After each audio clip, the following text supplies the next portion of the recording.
ये आपके सामने क्वेश्चन है, देखो। श्रीमती भावना एकल प्रविष्टि प्रणाली से अपनी पुस्तकें रखती है। 31 मार्च 2017 को समाप्त होने वाले वर्ष के लिए उसके व्यापार के अंतिम खाते तैयार करें। नंबर 28 एससीईआरटी का ये लास्ट प्रश्न है। इसी क्वेश्चन को आज सॉल्व करना था। आप देखेंगे इसमें एक करेक्शन है। इस करेक्शन को हम सबसे पहले नोट करा रहे हैं। संयंत्र में 1 अप्रैल 2016 को मैंने प्रारंभिक संयंत्र का जो राशि है वो यहाँ पर 10 लाख लिखा हुआ है। 10 लाख में ये एक शून्य अतिरिक्त है और यहाँ पर अंतिम शेष की तरह 1 लाख की तरह प्रारंभिक शेष भी 1 लाख होगा। ये एकमात्र यहाँ पर करेक्शन है स्टूडेंट। संयंत्र का ओपनिंग बैलेंस को हमें 1 लाख रुपए पढ़ना है, 10 लाख नहीं।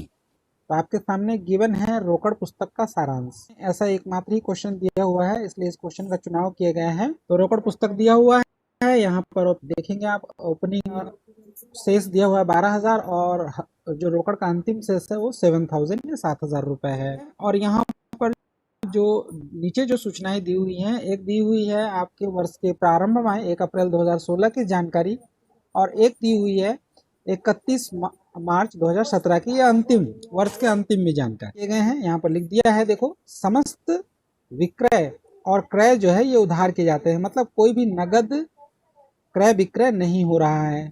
हमें 10% का ह्रास लगाना है संयंत्र और भवन पर, और मशीनरी पर 5% का ह्रास, माने कुल मिला के 3 ह्रास लगाने हैं। और संदिग्ध ऋणों के लिए 5% की दर से प्रावधान करना है। इतनी अतिरिक्त जानकारी दी हुई है हमको कुल मिला के डबल एंट्री सिस्टम करके सकल लाभ, निबल लाभ और तुलन पत्र बनाना है। जाहिर सी बात है दोनों तुलन पत्र बनाना होगा क्योंकि पूंजी ज्ञात करनी होगी। आइए शुरू करते हैं बिना समय गवाए। तो यह क्वेश्चन है, हमको बनाना है व्यापारिक एवं लाभानी खाता। तो हम व्यापारिक एवं लाभानी खाता बनाएंगे। देखेंगे यह कब का है, 31 मार्च 2017 बोलता है। तो हम यहाँ पर क्या करेंगे, इसको सुधार लेते हैं डेट को पहले, मार्च 2017। रहतिया हम लिखेंगे प्रारंभिक रहतिया। प्रारंभिक रहतिया की जानकारी हमको यहाँ पर दी हुई है। स्टॉक लिखा हुआ है 35,000 रुपए लिखा हुआ है और 70,000 रुपए उसी के ठीक सामने जो है दूसरे वर्ष के अंत में 70,000 रुपए लिखा हुआ है। यहाँ पर प्रारंभिक स्टॉक हम कर देते हैं इसे, प्रारंभिक स्टॉक 35,000 रुपए। फिर उसके बाद 70,000 रुपए अंतिम स्टॉक उसी लाइन में दिया हुआ है। फिर हमें देखना है क्रय के लिए हमें क्या बनाना होगा। क्रय के लिए हमें बनाना होगा लेनदार खाता। तो हम लेनदार खाता एक बनाएंगे यहाँ पर हमारे उपलब्ध जानकारियों से। ये लेनदार खाता है, इसका प्रारंभिक शेष 22,000 और अंतिम शेष जो है वो लिखा हुआ है 29,000। तो प्रारंभिक शेष लेनदार का दायित्व पक्ष होगा, तो हमने यहाँ पर ले लिया है, देखिए ये 22,000 रुपए प्रारंभिक शेष है। अंतिम शेष यहाँ पर हमने लिखा है 29,000 रुपए। फिर अगर हम रोकड़, देखिए रोकड़ बही में ये जानकारी दी हुई है कि लेनदारों को भुगतान किया गया 53,000 रुपए। तो 53,000 रुपए अगर लेनदारों को भुगतान किया गया है तो यह लेनदार खाते में अपोजिट में आएगा। तो प्रारंभिक शेष यहाँ पर हमने लिखा 22, तो जो भुगतान हुआ वो 53,000 का भुगतान हुआ। यहाँ पर जब 53,000 का भुगतान हुआ तो अब हमारे पास और कोई अतिरिक्त सूचना इसमें दी नहीं हुई है, तो हम ये जो भुगतान हुआ है वो और अंतिम में जो वो है उसका टोटल लगाया तो 82,000 आया। और 82,000 में जैसे ही 22,000 को हम माइनस कर देंगे जो प्रारंभिक शेष है, तो यहाँ पर आ गया 60,000 रुपए। ठीक है, ये 60,000 हमने कैसे प्राप्त किया, ये 60,000 हमने 82,000 में से हमने माइनस कर दिया। हमारा ओपनिंग है वो है 22,000। अब इसको हमने जैसे ही माइनस कर दिया तो हमारी राशि प्राप्त हो गई हमको 60,000 रुपए। तो ये जो 60,000 रुपए है यह हमारे गणना से हमें प्राप्त हुआ है। जो क्रय हुआ है, क्योंकि इस जानकारी में दिया हुआ है क्वेश्चन में कि जितने भी क्रय हुए हैं सब उधार हुए हैं, तो इसका मतलब ये जो उधार क्रय 60,000 रुपए हमने प्राप्त किया है यही हमारा कुल क्रय है। तो इस कुल क्रय को हम यहाँ पर 60,000 रुपए को ले लेंगे व्यापारिक खाते में। कुल क्रय 60,000 रुपए हमने क्रय ले लिया क्योंकि यही हमारा कुल क्रय है, क्योंकि समस्त क्रय उधार हुए हैं। अब हमें लेना है विक्रय स्टूडेंट, विक्रय लेना है। विक्रय के लिए हमें बनाना होगा देनदार खाता। तो हम वो भी बना के रखे हैं नीचे, देखिए देनदार खाता देनदार खाता से ही हमें विक्रय का पता चलेगा। तो यहाँ पर देखिए देनदार का जो प्रारंभिक शेष है वो है 55,000 रुपये और अंतिम शेष जो है वो लिखा हुआ है 85,000 रुपये। ये प्रारंभिक और अंतिम शेष देनदार के दिए हुए हैं, तो हमें यहाँ पर लिख देना। देनदार एक संपत्ति होता है, तो हम ओपनिंग बैलेंस को डेबिट में लिखेंगे और क्लोजिंग बैलेंस को क्रेडिट में लिखेंगे। 55,000 रुपये हमने लिखा प्रारंभिक शेष देनदार का और अंतिम शेष जो है वो है 85,000 रुपये। इसकी जानकारी हमने यहाँ पर लिख दी। जो रोकड़ बही है इसमें देखिए, इसमें लिखा हुआ है कि देनदारों से प्राप्तियां, कुछ पैसे हमको देनदारों से प्राप्त भी हुआ है, इसकी जानकारी हमको रोकड़ बही में यहाँ पर दी हुई है। तो इसको हम प्राप्तियों में ले लेंगे देनदार खाते में। रोकड़ खाता को जो प्राप्त हुआ है 1,20,000 रुपए। तो अब जो ये 1,20,000 रुपए है ये और साथ में 85,000 रुपए का अंतिम शेष, ठीक है। तो 2,05,000 रुपए को हम यहाँ ले लेंगे।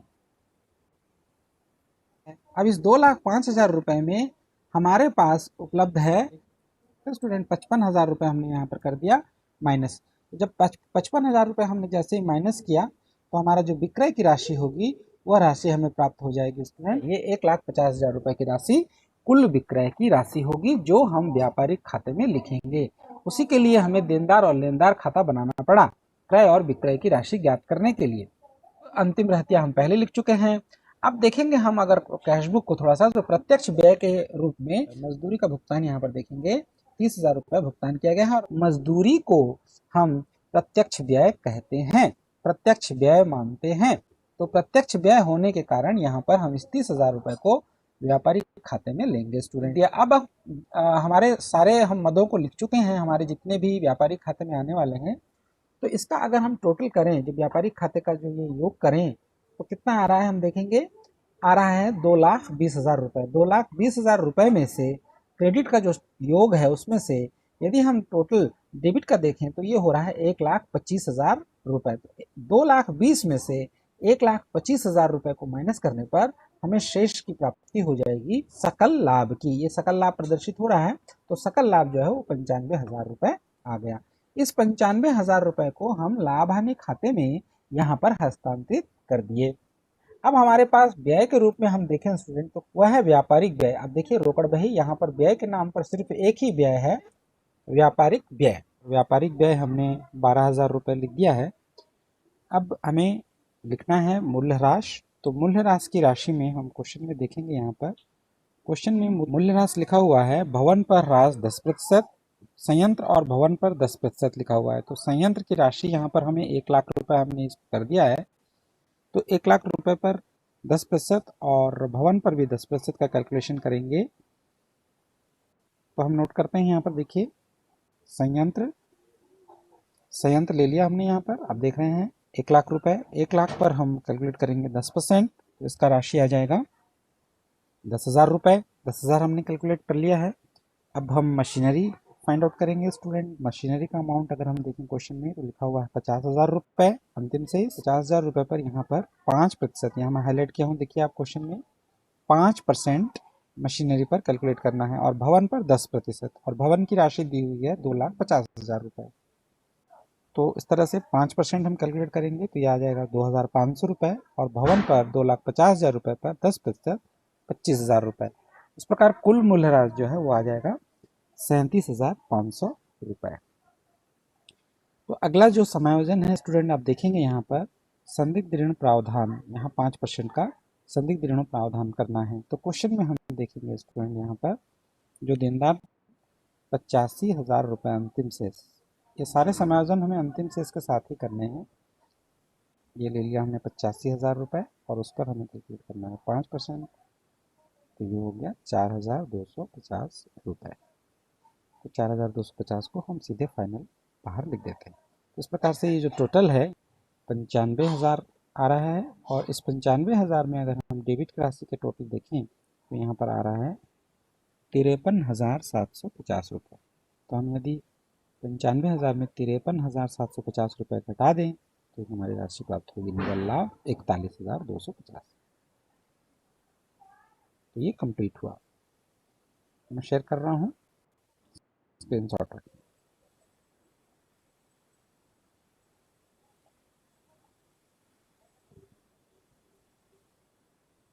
तो ये स्टूडेंट ये आपके सामने है लेनदार देनदार, इसे भी आप स्क्रीनशॉट रख लेंगे। और अब हम बनाएंगे ओपनिंग एंड क्लोजिंग अवस्था विवरण। तो यहाँ पर देखिए हम प्रारंभिक अवस्था विवरण बना रहे हैं 1 अप्रैल 2016 की स्थिति में। तो क्वेश्चन में हम देखेंगे सबसे पहले हस्तस्थ रोकड़ लिखा हुआ है, तो हस्तस्थ रोकड़ हमें कहाँ से मिलेगा? ये 12,000 रुपए हमारा हस्तस्थ रोकड़ प्रारंभिक शेष निकालने के लिए। तो हम यहाँ पर लिख देंगे 12,000 रुपए, ये कर दिया हमने 12,000 रुपए। फिर है देनदार, तो देनदार देखिए ओपनिंग लिखा हुआ है यहाँ पर 55,000 रुपए देनदार ओपनिंग बैलेंस। अब उसके बाद है स्टॉक की राशि दी हुई है 35,000 रुपए क्वेश्चन में। संयंत्र की राशि क्वेश्चन में दी हुई है 10 लाख, नॉट 10 लाख, ये 1 लाख है, ये करेक्शन है बेटा। तो यहाँ पर हम लिख देंगे संयंत्र 1 लाख रुपए, 1 लाख। और हमें इसमें ऐड करना है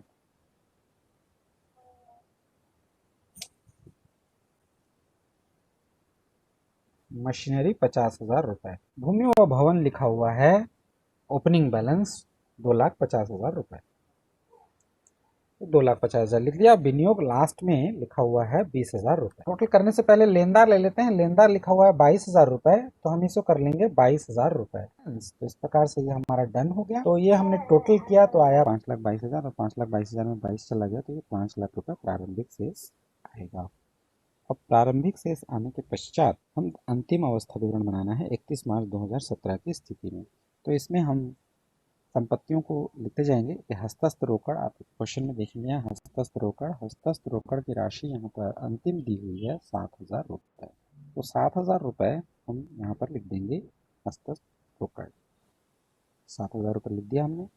अब आप देखेंगे क्वेश्चन में यहाँ पर 31 मार्च 2017 की स्थिति में बैंक शेष पर यहाँ 35,000 दिया हुआ है, हम यहाँ लिख देंगे बैंक में रोकड़ 35,000 रुपये। उसके बाद स्टूडेंट देनदार देखेंगे, अंतिम शेष दी हुई है 85,000 रुपये। इसी पर हमने 5% की दर से कैलकुलेट किया था प्रावधान, तो हम लिख लेंगे 85,000 रुपये और संदिग्ध ऋण प्रावधान 4,250, हम इसे माइनस कर देंगे तो यहाँ पर आ जाएगा 80,750 रुपये। फिर अंतिम स्टॉक जो है आप देखेंगे यहाँ पर अंतिम स्टॉक की राशि दी हुई है 70,000 रुपये। इसी 70,000 रुपये को व्यापारिक खाते में भी लिखे थे 70,000 रुपये, ये अंतिम स्टॉक को हम यहाँ पर ले लेंगे। फिर उसके बाद स्टूडेंट विनियोग क्वेश्चन में दिया हुआ है 20,000 रुपये, तो 20,000 रुपये विनियोग को भी यहाँ लिख लेंगे। फिर उसके बाद मशीनरी स्थायी संपत्तियों की बारी आई। चल संपत्ति के बाद स्थायी संपत्ति में हम देखेंगे 1 लाख रुपए का संयंत्र है, तो संयंत्र से पहले हम मशीनरी को लिख लेते हैं। मशीनरी देखेंगे स्टूडेंट यहाँ पर 50,000 रुपये अंतिम शेष है, यहाँ पर 50,000 रुपये को हम यहाँ पर लिख देंगे। और 50,000 रुपये पर हमने कैलकुलेट किया था 5% की दर से मूल्यह्रास, तो मूल्यह्रास की राशि को हम यहाँ कर देंगे माइनस, तो 47,500 रुपये, 47,500 रुपये हो गए। और उसके बाद संयंत्र है 1 लाख, 1 लाख पर 10% हमने कैलकुलेट किया था 10,000 रुपये, तो ये हो गया 90,000 रुपये बाहर ले दिया। अगला है भूमि व भवन जो है वो 2.5 लाख रुपए का है और उस पर भी हमने कैलकुलेट किया था 10%, तो इसका हो जाएगा 25,000 और 25,000 माइनस कर दिया हमने 2,25,000 रुपये। अब हम सब योग करेंगे और ये सारा जो समस्त संपत्तियों का योग यहाँ पर आएगा 5,75,250, तो हमने कर दिया ये 5,75,250। अब हम देखेंगे दायित्व तरफ। सबसे पहले लिखेंगे जो लेनदार दिया हुआ है यहाँ पर, तो लेनदार आप देखेंगे बुक में दिया हुआ है लेनदार की राशि और क्लोजिंग दी हुई है यहाँ पर 29,000 रुपये। 29,000 रुपये हम यहाँ पर लिख देंगे, लेनदार हमने लिख दिया 29,000 रुपये। फिर उसके बाद पूंजी, अब देखेंगे पूंजी यहाँ पर दिया हुआ है जो हमारा 5 लाख रुपए का हमने पूंजी ज्ञात किया है, पूंजी को ही हम यहाँ पर पूंजी लिखेंगे यहाँ पर 5 लाख रुपए, और उसमें स्टूडेंट जोड़ेंगे हमारा निवल लाभ की राशि को हम यहाँ करते हैं इसमें ऐड, तो ऐड कर दिया हमने, तो यहाँ पर आ गया 41,250, तो 5,41,250 इसका योग होगा।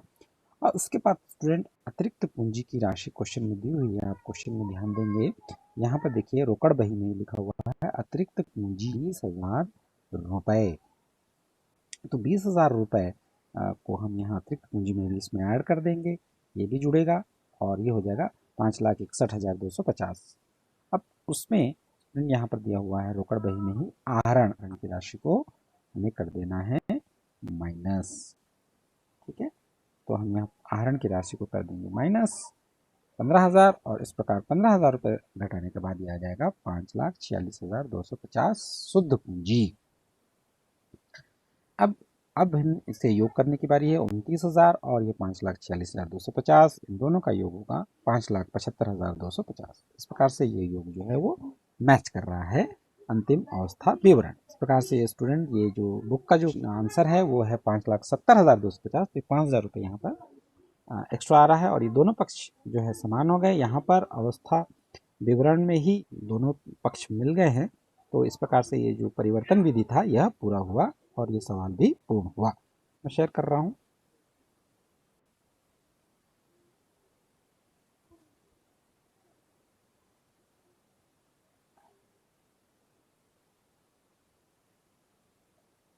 ये कंप्लीट है, इसका स्क्रीनशॉट रख लेंगे और ये क्वेश्चन आंसर आपको समझ में आया। Thank you.